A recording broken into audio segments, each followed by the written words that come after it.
시편 54편입니다. 시편 54편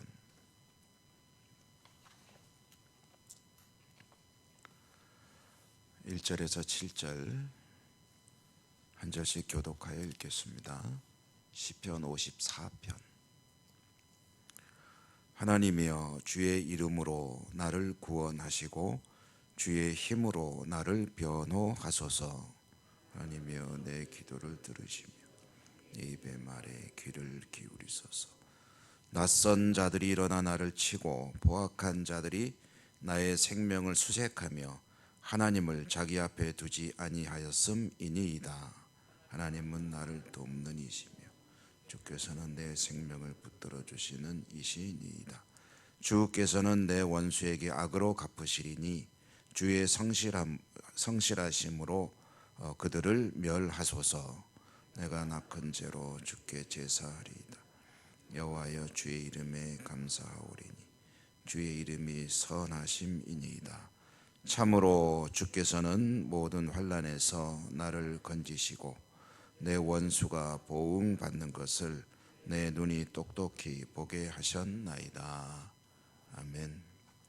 주님 은혜가 함께 하시기를 기원합니다.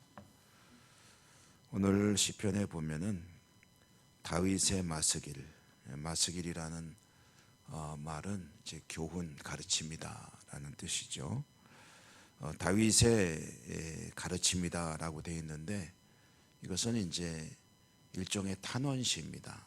그러니까 하나님께 자신의 어떤 그 급박한 상황 속에서 하나님의 은혜와 도우심을 구하고 그리고 하나님께 결국은 이제 시편은 거의 다 그렇죠. 끝에 가서는 하나님께 감사와 찬양을 올려드리는 그런 이제 일종의 기도, 탄원의 기도인데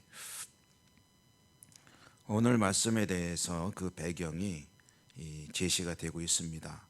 10사람이 사울에게 이르러 말하기를 다윗이 우리가 있는 곳에 숨지 아니하였나이까 하던 때에 지은 시다. 그러니까 이제 꼭 그때 지었다기보다는 그 상황을 이제 회상하며 지은 시일 가능성이 높겠죠.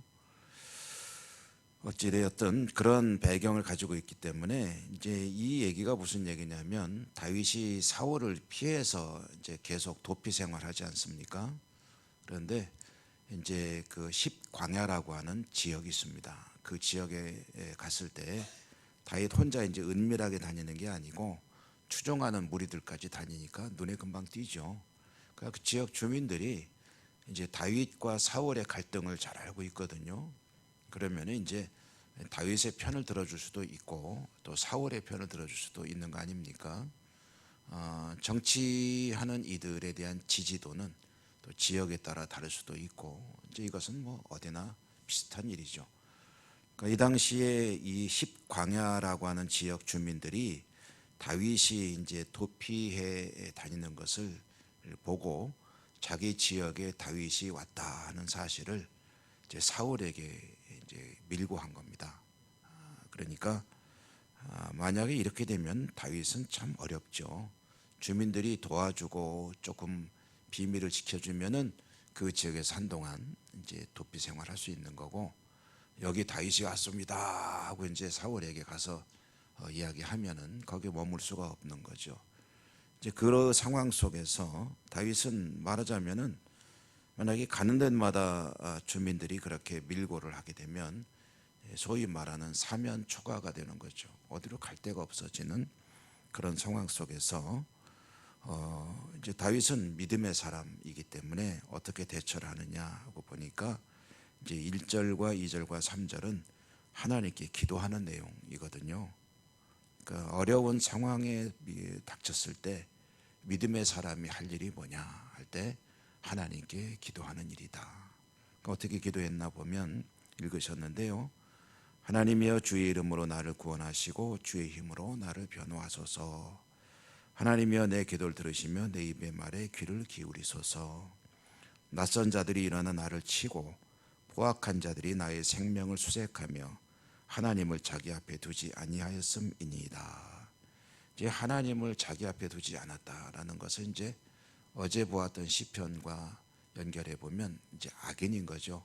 악인은 하나님의 이름을 자기 마음속에서 제거한 사람, 이게 악인이다. 성경이 말하는 악인입니다. 이제 그들이 나를 이제 핍박합니다. 그러므로 하나님께서 이제 나의 형편을 살펴주시고 구원하십시오라고 이제 기도하는 거죠. 사실 뭐 이건 뭐 너무나도 당연한 일이죠. 믿음으로 살아가는 사람들이 어떤 어려움을 만났을 때 그때 할 일이 사실은 기도하는 일밖에 없습니다. 억울한 일을 당했을 때도 역시 기도하는 것밖에 없습니다. 사람들하고 이제 이야기를 주고받고 자신의 속 이야기를 내놓음으로써 위로를 받을 수 있지만 사람은 돕고 싶어 도울 수 없는 그런 능력이 제한된 사람 존재죠. 너무 어려운 상황을 만난 누군가가 있는데 돕기 싫으면은 안 돕는 거고 돕고 싶으면은 도울 수 있을 텐데 그 도움이 한계가 있다 하는 거죠. 그런데 하나님께는 이제 한계가 없기 때문에 하나님은 하실 수 없는 일이 없기 때문에 이제 하나님께 기도하는 것이 가장 좋은 일이다라는 거죠. 이렇게 기도하면은 이제 어떤 그 이제 일이 이어지게 되냐면요. 그게 이제 4절과 5절입니다. 다윗이 하나님께 기도하니까 어떤 결과가 주어지냐면 하나님의 도우심을 확신하게 되는 겁니다. 하나님은 틀림없이 나를 도우신다. 4절에 보면 하나님은 나를 돕는 이시며 주께서는 내 생명을 붙들어 주시는 분이십니다. 하나님께 이제 그렇게 이제 감사로 이제 사실은 확신에 찬 그런 기도를 드리는 거죠. 그리고 주께서는 5절에 보면 내 원수에게 악으로 갚으시리니 주의 성실하심으로 그들을 멸하소서라는 이제 확신과 또 하나님께 계속해서 드리는 기도. 이런 기도는 더 확신을 가지고 기도하면 기도에 이제 힘이 있게 되는 거죠. 그래서 하나님께 믿음으로 신원, 하나님의 신원을 간구하며 나아가게 되는 것이고요. 그리고 그렇게 기도하는 얘기 이제 또 이어지는 그런 상황은 6절과 7절인데 하나님께 이제 감사를 드리게 된다. 그리고 하나님께 서원을 자신의 나름대로의 서원을 이제 하게 되는 거죠. 서원 기도. 그리고 이제 마지막으로는 하나님께 감사와 찬양을 올려드리는 그런 것으로 이제 시편이 매듭을 짓는데 이게 대체로 비슷한 패턴입니다. 탄원시를 읽어보면 자기 어려운 상황을 하나님께 고하고 하나님이 도와주실 것을 믿습니다 하는 믿음의 고백을 하고 그리고 이제 확신에 찬 그런 감사와 찬양으로 하나님을 향한 기도를 매듭 짓는 것. 대체로 탄원시들이 가지는 일종의 그런 줄거리 형식인데요. 다윗이 이와 같이 기도할 때에 확신을 가지게 되고 그리고 하나님께 이어서 감사와 찬양까지 할 수 있는 그런 근거는 뭐냐? 그 근거는 오늘날 우리들은 이제 하나님의 말씀을 붙들고 이제 그렇게 하나님께 나아가죠. 다윗의 시대에는 하나님의 율법이니 말씀이니 이런 것들이 그렇게 썩 잘 정리가 되어가지고 오늘날 우리가 성경책을 휴대하면서 수시로 보듯이 그럴 수 있는 것은 아니거든요. 그러니까 몇몇 계명들을 알고 있고 말씀들을 알고 있고 하겠지만 그러면 사실은 그에게 있어서 가장 중요한 근거가 되는 건 뭐냐면은 하나님께서 그동안 베풀어 주신 은혜입니다. 하나님께서 나에게 어떻게 하셨고 나를 어떻게 도우셨고 어떻게 지켜주셨고 어떻게 보호하셨는가. 다윗은 개인적으로 얼마나 간증거리가 많습니까? 하나님께서 사무엘 선지자를 보내서 기름을 부으셨죠. 그리고 그 이후에도 수많은 일들을 통해서 하나님의 구원을 경험하게 하셨기 때문에 과거에도 그렇게 나를 도우신 하나님께서 이 어려움 속에서도 나와 함께 하시며 나를 지켜주실 것임을 믿습니다 하는 그 믿음을 가지는 거죠. 여러분 우리도 그렇지 않습니까? 과거에 하나님의 도우심에 대한 기억을 가지고 있다. 내가 아플 때 하나님께 기도했는데 하나님께서 나를 치료해 주셨다. 어려운 문제가 있을 때 하나님이 풀어주셨다. 이렇게 기도했더니 이렇게 역사하시더라. 그때는 잘 몰랐는데 돌이켜보면은 하나님께서 내 기도에 응답하셨다. 이런 것들이 우리에게는 이제 영적인 자산으로 많이 남아있지 않습니까? 이제 중요한 것은 거기 한 가지 더 믿음이 있습니다. 그것은 하나님은 변하지 않으시는 분이다라는 거죠. 그리스도는 어제나 오늘이나 영원토록 동일하시다. 하나님은 회전하는 그림자도 없으시다라는 이런 여러 가지 고백들은 하나님이 변함없는 분이다라는 것을 이제 믿음의 사람들이 믿음으로 고백하는 그런 신앙 고백이죠. 하나님이 변함이 없으시다. 오늘 우리의 이야기를 보면 하나님의 사랑은 변함이 없으시다. 그래서 우리를 돌보시고 지켜주시는 그 사랑에는 의심의 여지가 없다. 그러므로 그 하나님의 사랑에 의지하여 기도하는 것이다. 하나님이 그러면 우리를 어떻게 사랑하시는데요? 라고 물어보신다면 십자가가 하나님의 사랑의 증거죠. 우리에게 하나님께서 아들을 내어주셨다. 로마서 8장 31절 32절의 말씀은 우리에게 정말 너무나도 익숙하고도 힘이 되는 말씀 아닙니까? 아들을 우리를 위해 내어주신 분께서 무엇을 아끼시겠느냐, 무엇을 안 내주시겠느냐 생각해봐라. 그러므로 하나님을 사랑하는 자들에게는 모든 것이 합력하여 선을 이루고 믿음으로 사는 이들은 어떤 상황도 넉넉히 이기느니라. 하나님의 사랑을 의지하면 이기지 못할 상황은 없다 하는 그 로마서의 말씀은 오늘은 이 말씀의 근거가 이제 이 당시에 다윗이 로마서를 들고 있었던 것은 아니죠.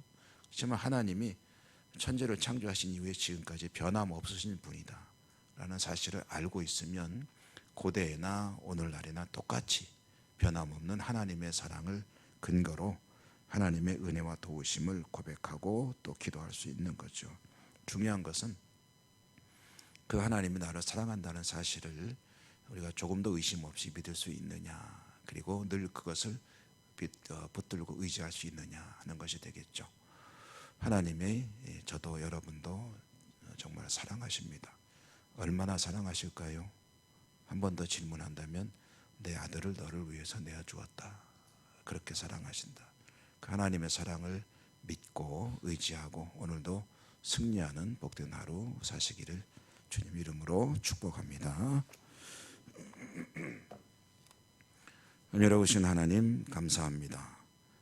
오늘도 저희들의 새벽을 깨우시고 하나님을 예배하며 한날의 삶을 열게 하신 그 은혜 또한 감사드립니다. 오늘도 주님 말씀을 듣고 저희들은 하나님의 사랑에 의지하여 또 믿음으로 승리할 것을 소망하며 다짐하고 도우심을 구합니다. 함께 하시고 인도하시고 축복하시고 하나님 영광 받아 주시옵소서.